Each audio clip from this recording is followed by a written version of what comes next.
사도 바울은 그의 선교에서 결코 빠질 수 없는 소중한 동역자들을 편지 말미에 일일이 소개하는 것을 기뻐하고 있고 또 그것을 당연하게 느끼고 있는 것 같이 보입니다.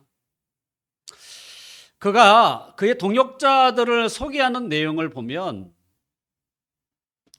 어떤 특징들을 좀 가지고 있습니다. 그러니까 동역자의 이름뿐만 아니라 그 동역자들이 또 바울을 포함해서 가장 소중하게 여겼던 것, 그 내용이 무엇인지를 우리에게 강조하는 것처럼 보여요. 예를 들면 두기고와 오네시모를 소개할 때는 사랑받는 신실한 일꾼. 기억나죠? 한 3주 전인가요? 그 다음에 아리스타고와 마가와 유스들을 소개할 때는 하나님의 나라. 그리고 에바브라와 누가와 데마를 소개할 때는 지난주겠죠. 하나님의 뜻.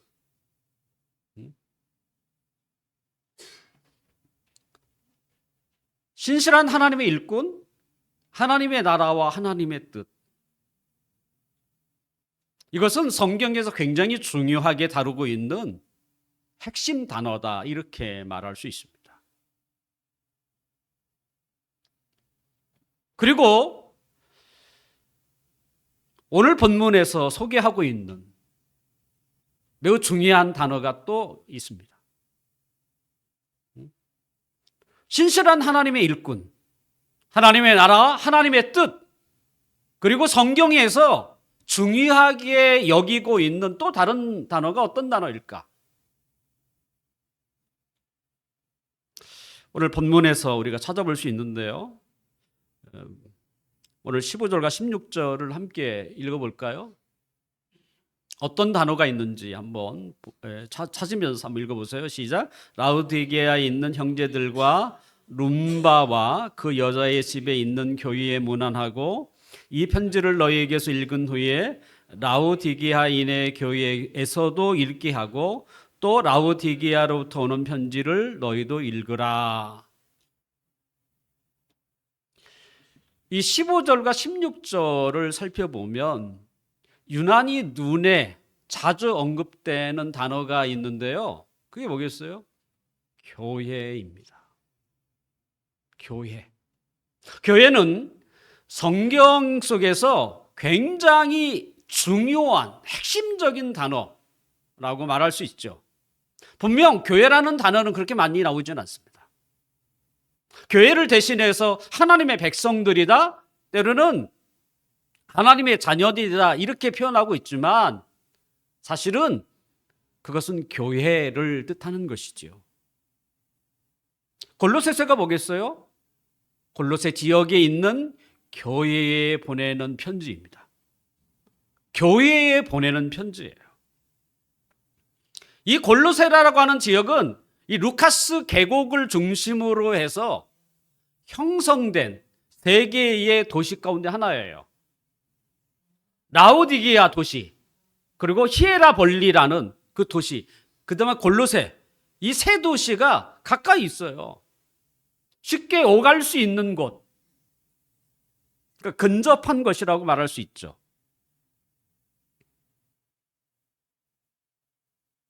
그래서 왕래하기 쉬울 뿐만 아니라 외부로부터 새로운 정신과 사상이 들어올 때, 또 문화가 들어올 때에도 이 세 도시에 영향을 미쳤어요. 그러니까 같이 들어왔던 것이죠. 그러니까 그만큼 가까이 있었던 도시라고 말할 수 있죠. 뭐 이렇게 예를 들어 말하면 좀 쉬울지 모르겠습니다만 여기가 기안동이잖아요. 근데 개천만 넣으면 수원시예요. 한마디로 경계에 있는. 그리고 이 화성시에서 조금 옆으로 가면 또 오산시도 있고, 아마 그렇게 쉽게 왕래할 수 있는, 시의 이름은 다를지 몰라도 쉽게 왕래해서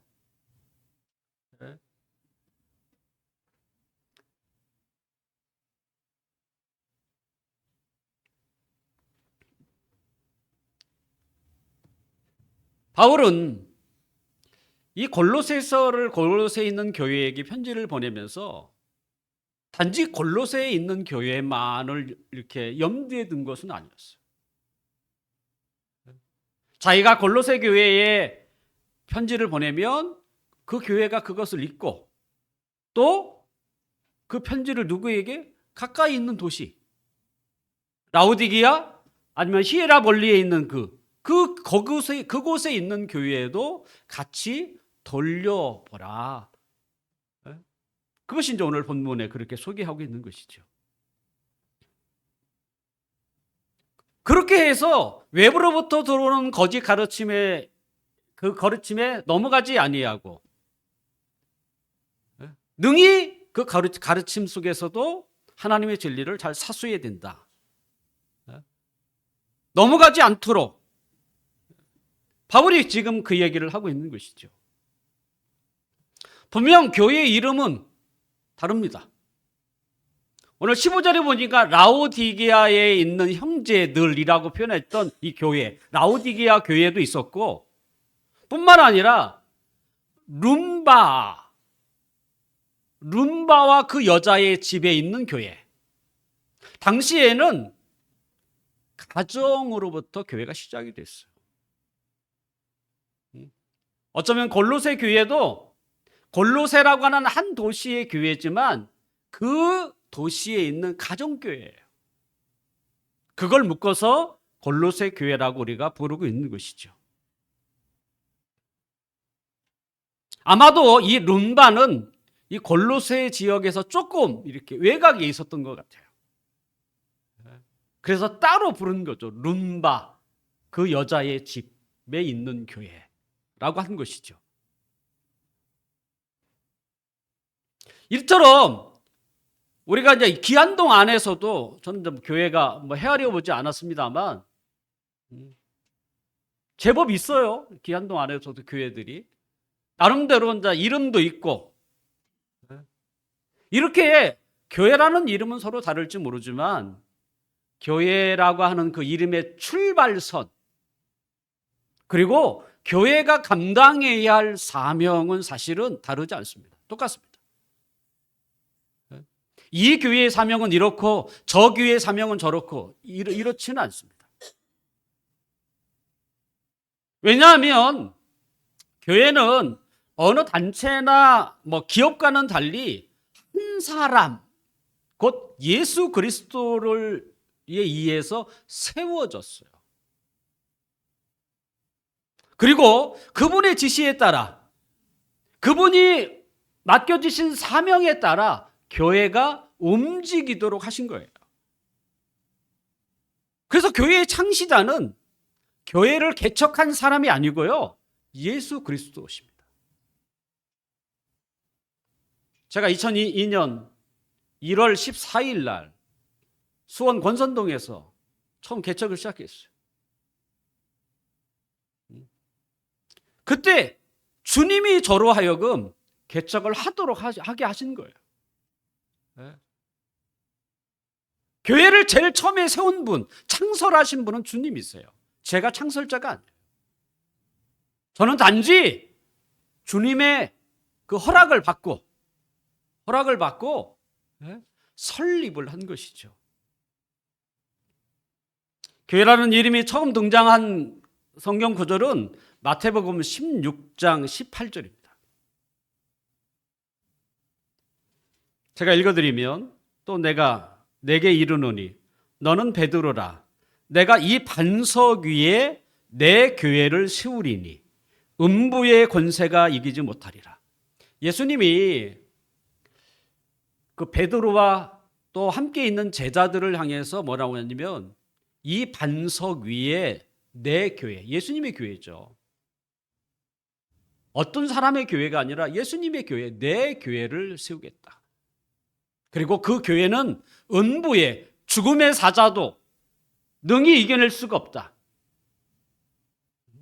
그러니까 주님이 세운 교회라 이 세상의 그 어떤 세력도 때로는 가장 강력하다고 하는 죽음마저도 그 교회를 무너뜨릴 수 없다. 이렇게 약속을 하셨습니다. 우리가 흔히 교회라고 생각하면 쉽게 떠오르는 게 뭐겠어요? 어떤 건물에 위에 십자가가 있으면 저기도 교회가 있네.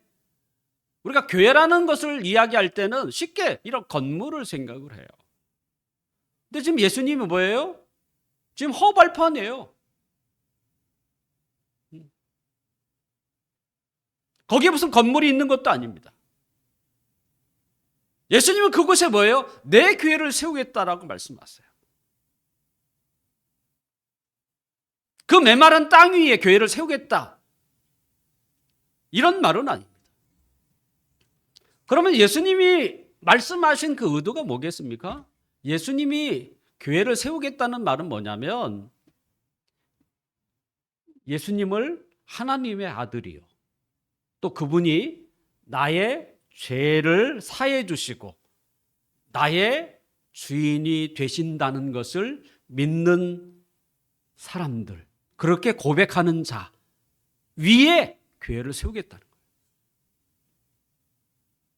다시 말씀드리면 예수님이 하나님의 아들이요.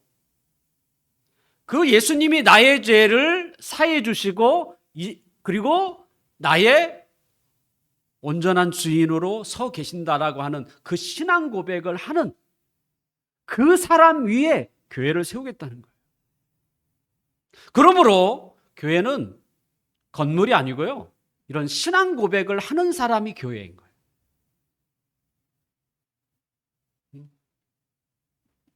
건물은 뭡니까?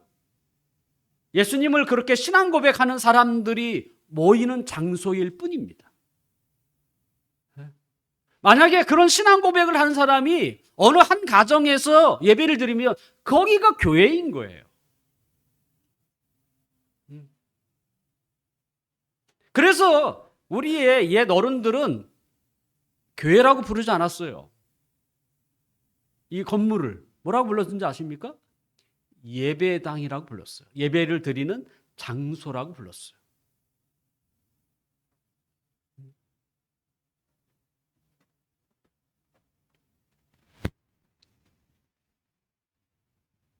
당시 예수님 주위에는 베드로를 포함해서 12명의 제자들이 있었습니다.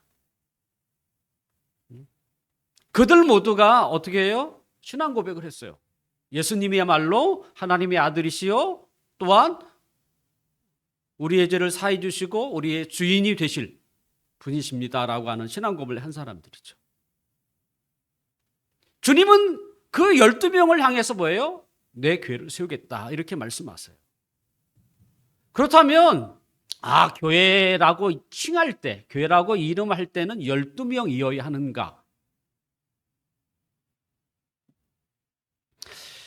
마태복음 16장에서 교회라는 말이 처음 등장했고요. 그 다음에 등장할 때가 언제냐면 마태복음 18장입니다. 예수님은 마태복음 18장에서 다시 한번 교회라는 단어를 쓰세요. 그러면서 이렇게 말씀하십니다. 두세 사람이 내 이름으로 모인 곳에는 나도 그들 중에 있느니라 라고 말씀하세요. 결과적으로 예수님은 교회의 최소 인원이 몇 명이냐? 2명이라고 말씀하시는 거예요. 아무리 예수님을 하나님의 아들이요 나의 죄를 사하시고 이제부터 예수님이 나의 삶의 주인입니다 이렇게 고백하는 사람 한 명이 있다면 그걸 교회라고 부르지 않는다는 것입니다. 최소한 몇 명? 최소가 2명입니다. 최소가 2명. 그런 신앙을 고백을 하는 사람 2사람이 있으면 성경적으로 보면 거기는 뭐예요? 교회라고 부를 수 있어요. 그런데 우리가 그냥 현실적인 것입니다. 성경에 있는 이야기가 아니라 현실적으로 2사람이 모여 있다고 다 그러면 이 교회 저 교회 여러 가지 그죠? 부르기가 어려울 텐데 그래서 여러 가지 그 교회를 관리하거나 때는 유지하는 것을 위해서 우리 교단의 헌법에는 세례교인 14명이 되면 기도처이고요. 그러니까 14명까지는 기도처이고 15명 이상이 되면 교회라고 정식으로 부릅니다.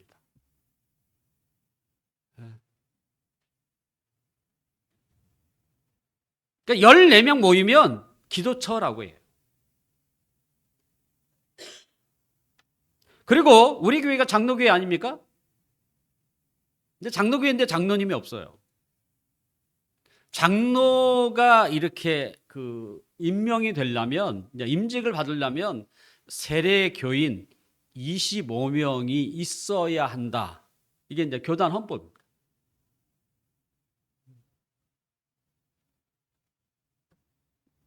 그래서 우리 교회는 장로교회이지만 당회가 장로가 없는 미조직교회라고 부릅니다. 그러니까 장로를 세우고 싶다고 세울 수 있는 게 아니고요. 최소한의 인원이 필요하다는 것이죠. 교회에 창설하신 분은 예수님이십니다. 그러므로 그 누구도 자신의 교회라고 이렇게 말해서는 안 돼요. 그러니까 예수님이 세웠기 때문에 부르는 호칭은 다를 수 있지만 다 뭐예요? 예수님의 교회인 것입니다. 주 뜻대로 교회도 마찬가지죠. 저의 교회가 아니고요. 여러분의 교회도 아니에요. 이 교회는 예수 그리스도의 교회입니다.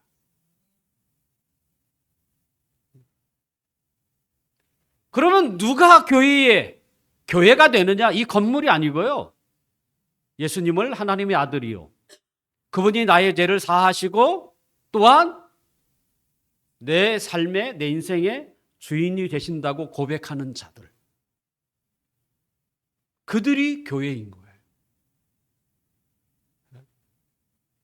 그런 고백을 하지 않는 사람이 아무리 많이 있어도 뭐예요? 교회가 되질 않아요. 왜냐하면 예수님의 교회이기 때문에. 예수님을 인정하지 않는데, 예수님을 하나님의 아들로 인정하지 않고 믿지도 않고 예수님이 나의 죄를 위하여 십자가에 죽었다는 사실을 믿지도 않고 또 예수님이 내 삶의 주인이라는 것까지도 내가 부인한다면 어떻게 내가 예수님의 교회라고 말할 수 있겠습니까? 그래서 내가 이 교회의 일원이 됐다, 이 교회의 지체가 됐다는 말은 최소한이 뭐예요? 예수님을 믿어야 한다는 거예요. 하나님도 그렇게 인정합니다. 우리의 눈에 보내는 이 자리에 모여있는 모든 사람들이 다 교회라고 말할 수 있지만 하나님의 눈에는 다른 거예요.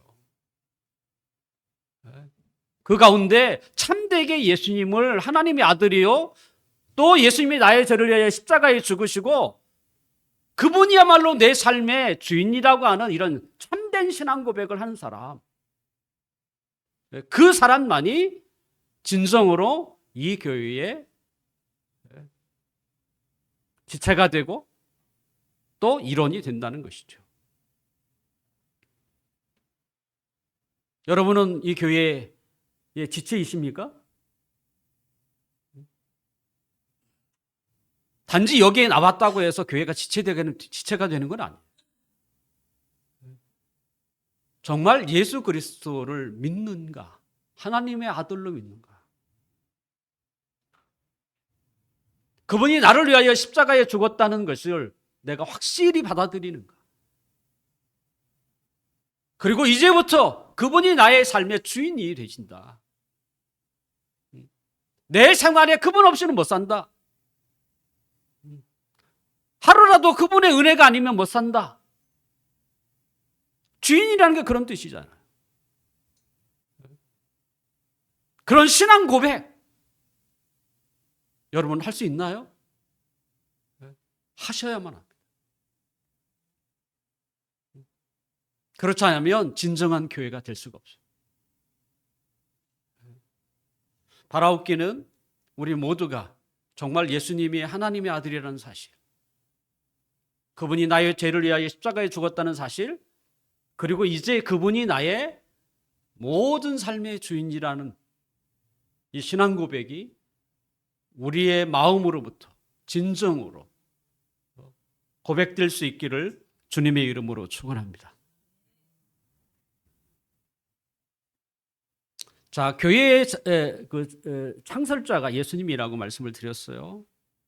그리고 교회가 뭐냐라고 할 때는 제가 방금 말한 것처럼 예수님에 대한 신앙 고백이 있어야 하는 사람. 자, 그렇다면 구약의 성도들 있죠. 그러니까 예수님이 교회를 처음 세우셨는데 구약의 성도들을, 그러면 우리가 구약의 성도들을 이스라엘이라고 부르지 않습니까? 그 사람들은 도대체 어떻게 되는 것인가? 궁금해할 수 있어요. 우리는 이미 오셨던 예수님을 믿는 사람들입니다. 그러면 구약의 성도들, 때로는 이스라엘 백성들은 뭐냐? 그들은 오실 메시아 예수님을 믿은 자들이에요. 우리는 오신 예수님을 믿는 자들이고, 구약의 성도들은 아직 오시지 않았지만 오실 것을 믿는 사람들이죠. 그래서 예수님을 믿는다는 측면에서는 구약의 성도들이나 신약의 성도들이나 또 동일합니다. 그들도 예수님을 믿는 거예요. 당시 그들에게 예수님은 어떤 분으로 소개됐냐면 메시아였습니다. 근데 그 메시아가 우리에게는 뭐예요? 예수님이었던 것이죠. 동일하신 분이에요. 그렇다면 구약의 이스라엘 사람도 그럼 뭐라고 표현해야 돼요? 똑같이 예수님을 믿은 사람들이잖아요. 교회라고 말할 수 있지 않겠습니까? 그래서 사도행전 7장에 보면 스데반의 설교가 나오는데요. 스데반의 설교 중에 이런 내용이 나옵니다.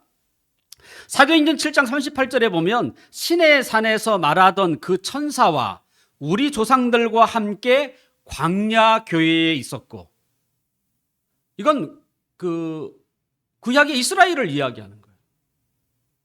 출애굽을 해서 가나안 땅에 가기 전에 그 광야를 지나가던, 근데 스데반이 뭐라고 표현하냐면, 성경이 뭐라고 표현하냐면 광야 교회, 광야에 있었던 교회라고 표현을 해요.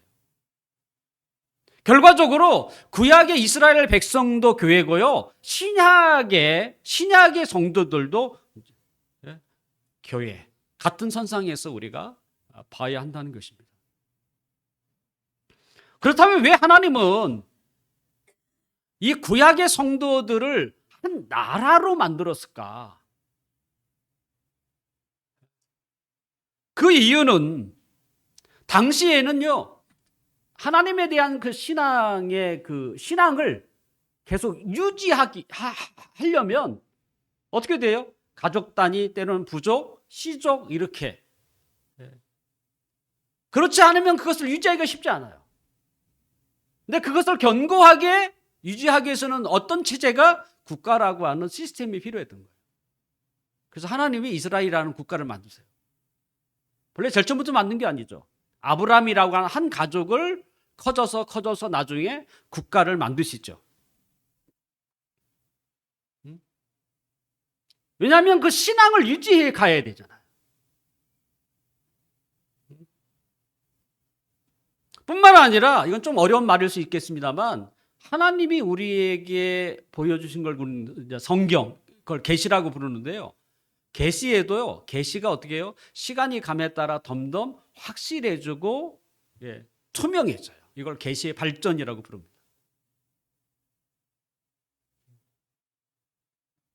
그것 때문이라도 국가가 필요했던 것입니다.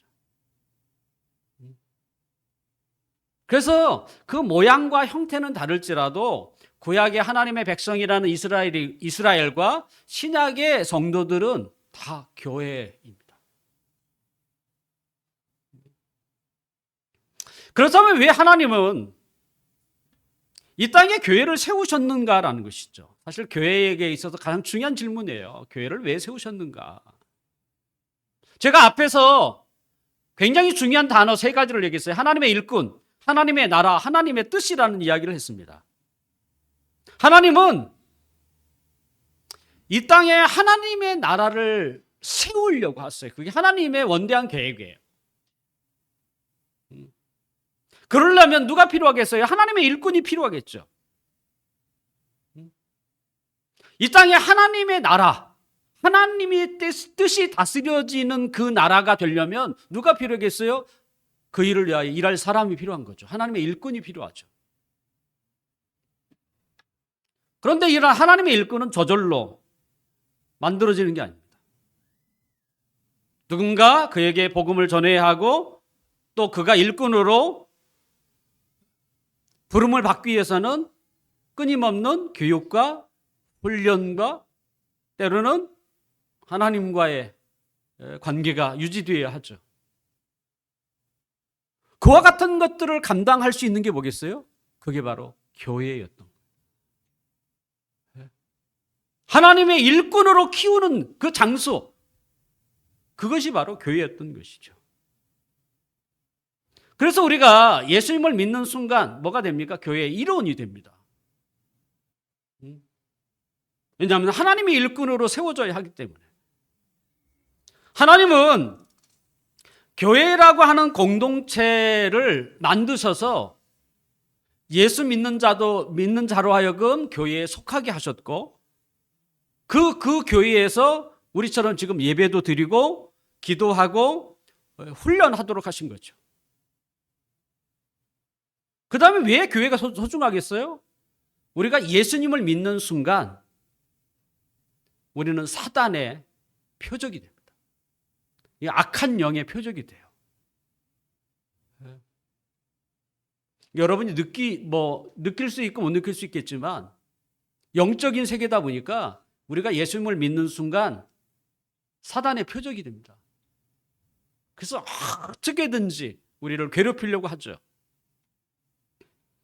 그래서 종교개혁자 칼빈은 교회를 어머니로 표현을 했어요. 어머니. 막 태어난 아기가 절대적으로 누가 필요하겠어요? 어머니의 보호와 보육이 필요한 것이죠.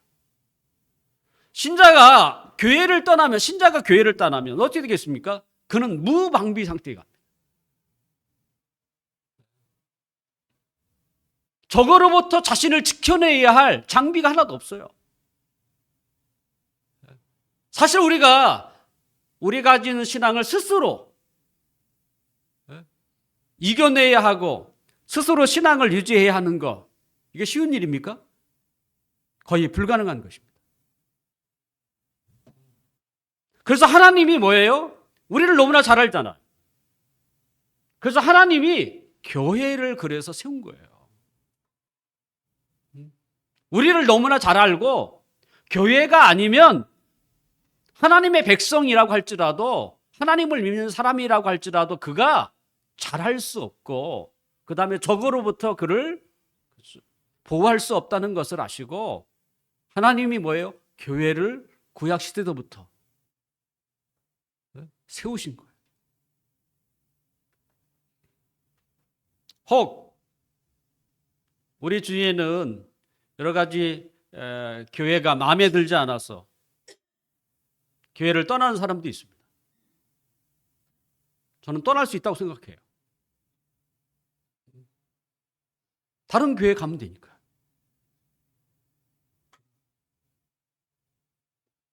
하나님의 백성의 자리를 벗어나는 게 아니에요.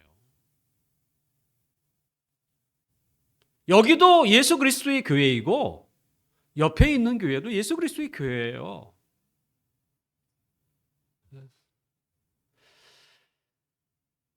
제 마음입니다만 저는 개인적으로 그런 생각을 가지고 있습니다.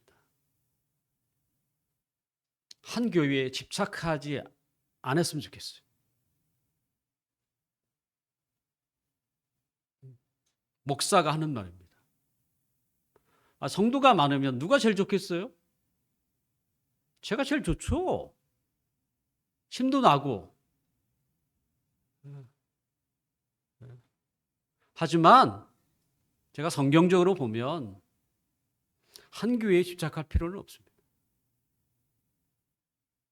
제 마음이에요. 제가 가지고 있는 생각입니다. 하지만 교회를 떠나서는 안 돼요. 교회를 등져서는 안 된다는 거예요. 이 교회에서 다른 교회로 옮길 수 있지만 교회를 떠나서는 안 된다. 그건 정말 위험천만하다.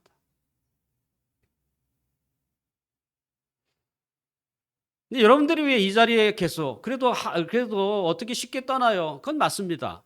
왜냐하면 한 교회에 오래 다니면 뭐 정도 붙기도 하고 또 사람을 알아가는 불편함도 이제 없겠고, 그렇지 않겠습니까? 또 새로운 교회에 가면 또 낯선 사람들과 같이 또 다 겪어야 하고 불편하고 이런 게 있을 수 있죠. 그래서 자주 옮겨 다니는 것은 사실은 신앙생활에 도움은 안 됩니다. 본인도 힘들죠. 매일 새로운 사람을 접한다는 게 그게 쉬운 일인가요? 쉽지 않죠. 하지만 우리가 원론적으로 알아야 할 게 뭐냐면 이 땅의 교회는 다 예수 그리스도의 교회예요. 저의 교회도 아니고요. 여러분의 교회도 아니에요. 예수 그리스도의 교회.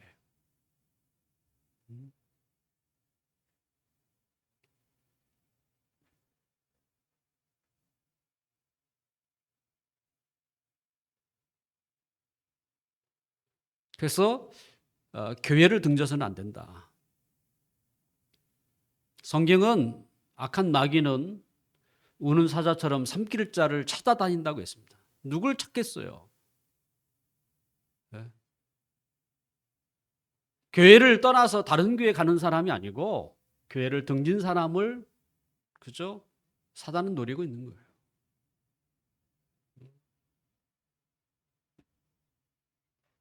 하나님이 교회를 세우신 가장 중요한 목적이 뭘까요?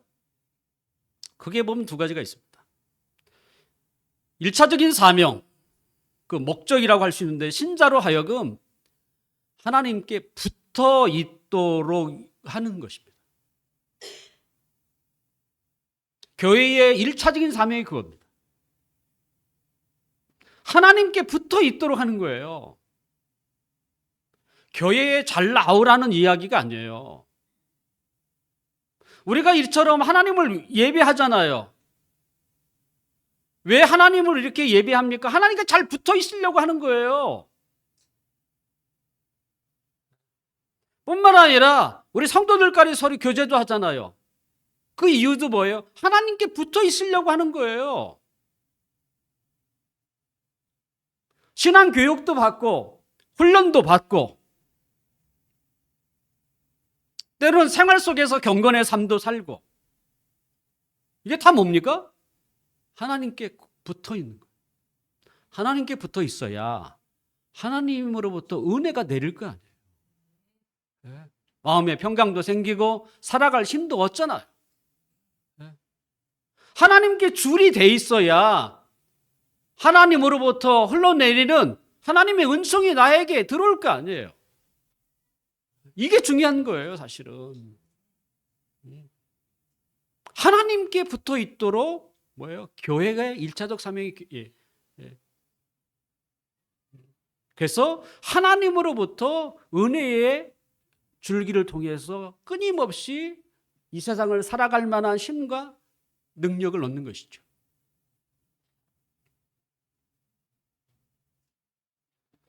그 다음에 교회의 궁극적인 사명이 있습니다. 교회의 궁극적인 사명은 하나님의 나라입니다.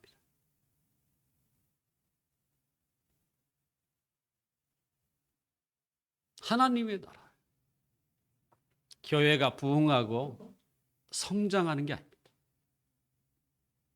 하나님의 나라입니다. 어떻게든 하나님을 알지 못한 사람에게 하나님을 알고 믿게 하고 그가 하나님께 붙어 있도록 하는 것. 그리고 하나님 나라를 위하여 충실한 하나님의 일꾼으로 세워지도록 하는 것. 결국 하나님 나라예요. 하나님의 나라는 먼저 교회 안에서 보여져야죠. 그리고 세상 속에서 증거되어야 합니다. 왜냐하면 교회라는 게 뭐겠어요? 아까 예수님을 믿는 사람이잖아요. 그러니까 하나님의 다스림을 받는 사람이죠. 그러니까 그와 같은 사람들이 모여있는 교회가 먼저 어떻게 보여줘야 되는 거죠. 난 하나님의 다스림을 받고 있어. 열심히 하나님을 찾고 있고 기도하고 있고 하나님으로부터 내가 은혜를 받고 있어. 이것을 뭐예요? 가장 잘 보여주는 곳이 어디겠어요? 교회예요. 사실 교회의 나눔은 그런 나눔이어야 합니다. 내가 세상에서 살면서 이렇게 힘든 일, 이런 이야기를 하는 것은 아니에요. 할 수는 있죠. 세상이 이렇게 돌아가, 이런 얘기 할 수는 있죠. 하지만 그것이 주류가 돼서는 안 되죠. 난 세상 속에서도 여전히 하나님의 은혜를 받고 있고 하나님의 다스림을 받고 있어. 이게 너무나 얼마나 소중한지 너무나 같이 나누고 싶어. 이런 걸 나누는 자리가 바로 교회 공동체예요. 네. 세상이 얼마나 힘들고 거기서 상처받고 나눌 수는 있죠. 하지만 그것이 주류가 돼서는 안 되죠. 그건 세상 사람도 그런 얘기 해요. 네. 나 이거 못 살게, 너무 사는 게 너무 힘들어. 이건 세상 사람들 모여도 다 그런 얘기 합니다. 그러면 세상과 교회가 뭐가 달라요? 하나 다를 게 하나도 없지. 나는 그런 와중에도 하나님의 은혜를 받고 있어. 하나님을 내가 찾고 있고 하나님을 의지하고 있어. 그래서 새 힘을 얻었어. 이런 이야기들이 공유되고 함께 교제 나누는 데가 어디냐? 교회라는 거예요.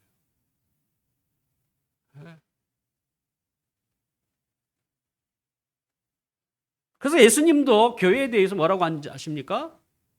너희는 교회라는 뜻입니다. 너희는 세상의 소금이에요.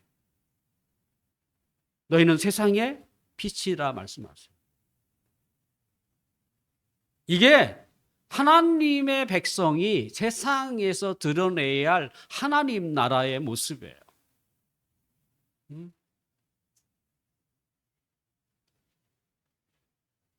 소금과 빛은 신자의 생활과 그 다음에 적극적인 전도를 의미한다고 할 수 있습니다.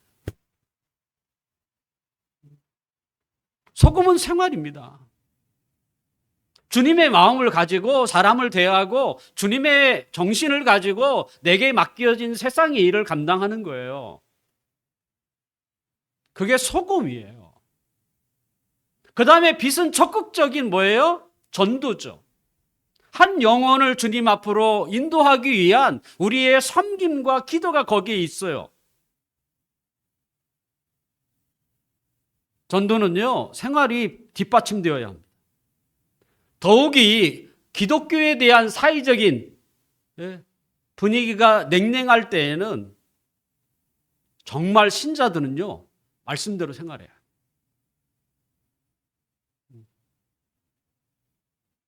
진짜 사회를 탓할 게 아니에요. 사회가 기독교에 대해서 때로는 교회에 대해서 가진 욕을 다 퍼부을 때 그러면 교회와 신자는 어떻게 살아야 되냐? 더 거룩하게 살아야 돼요. 진짜. 왜 욕하냐? 그들과 말다툼에서는. 이제 말로 전도하는 시대는 지나갔습니다.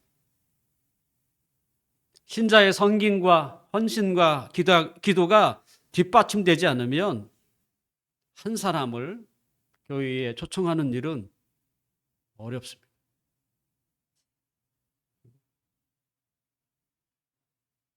사람은 먹을 것만 주면 꼬리 흔들고 졸졸 따라오는 애완견이 아니에요.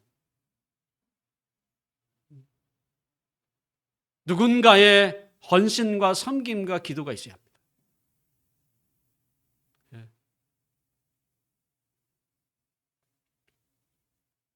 이제 말씀을 좀 이렇게 마무리하려고 합니다. 유엔이 몇 년마다 세계 나라의 행복 지수를 체크합니다. 어느 나라가 가장 행복할까? 7년 동안 행복지수 1위인 나라가 있습니다. 북유럽의 핀란드. 핀란드는 약 90%가 개신교입니다. 우리는 한 20% 정도밖에 안 되거든요. 근데 90%가 개신교예요. 우리가 그것만 들으면 역시 핀란드가 행복주가 가장 높을 수밖에 없어, 이렇게 우리가 생각할 수 있지만 실제 핀란드의 교회는 어떨까? 사람이 없어요.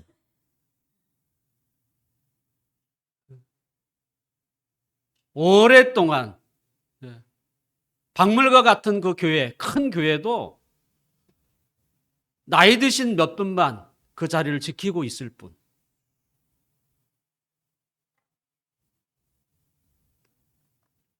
핀란드가 행복지가 높은 것은 교회와 무관한 것이죠.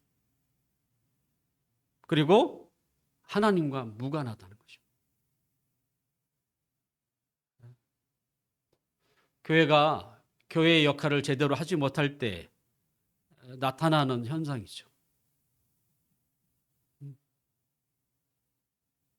그러니까 교회에 사람이 없는데 행복지수가 1위야.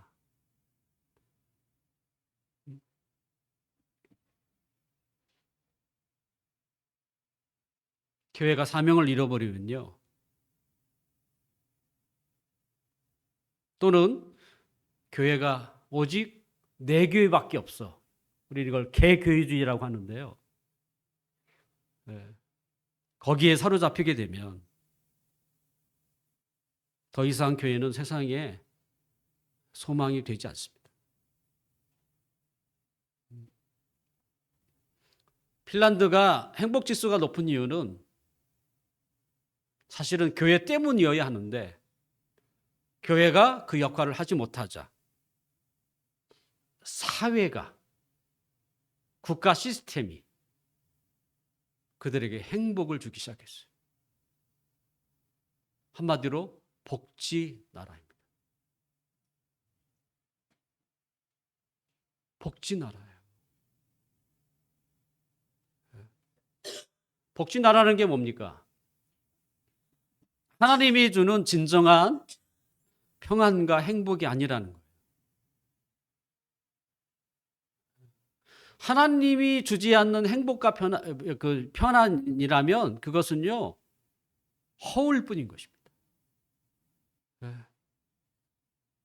행복하다고 느낄 뿐이에요. 실제 행복하지도 않을 수도 있어요.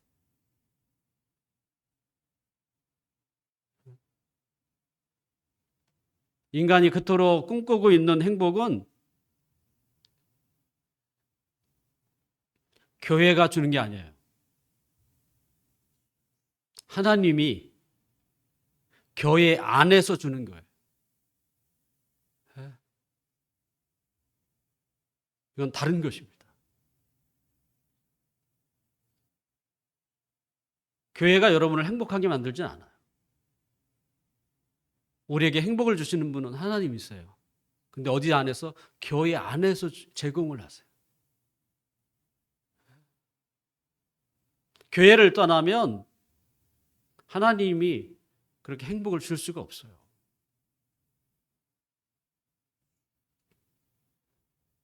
교회가 하나님께 붙어 있고 세상에서 감당해야 할 그 목적을 향하여 바로 나갈 때 교회의 성도들은 행복할 것이고 또 세상도 행복이 전이 되겠죠. 우리가 하나님의 나라와 하나님의 뜻과 하나님의 영광을 위하여 살아갈 때에 이것처럼 신자가 가장 행복한 일도 사실 없습니다. 그래서 끊임없이 제가 말하는 거예요. 하나님을 위해 살라고.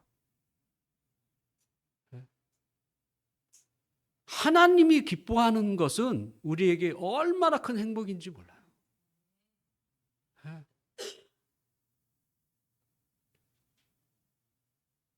성도들은 그 맛에 사는 거예요. 내 삶을 통해서 하나님이 기뻐하고 계신다. 이 생각이 들고 이 마음이 들면 그것처럼 행복한 일이 없는 거예요. 그래서 성경은 끊임없이 그 얘기하는 거예요. 자신을 위하여 살지 마십시오. 거기에는 행복이 없다고. 하나님을 위하여 살라. 그러면 정말 행복할 거예요.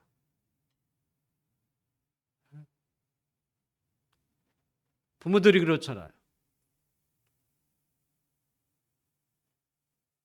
부모의 행복이 뭐겠어요? 자녀가 행복할 때. 아니, 자녀가 행복한데 왜 부모가 행복해요? 아니잖아요. 자녀가 행복하면 부모가 너무 좋아요. 하나님이 행복하면요, 우리가 기쁜 거예요.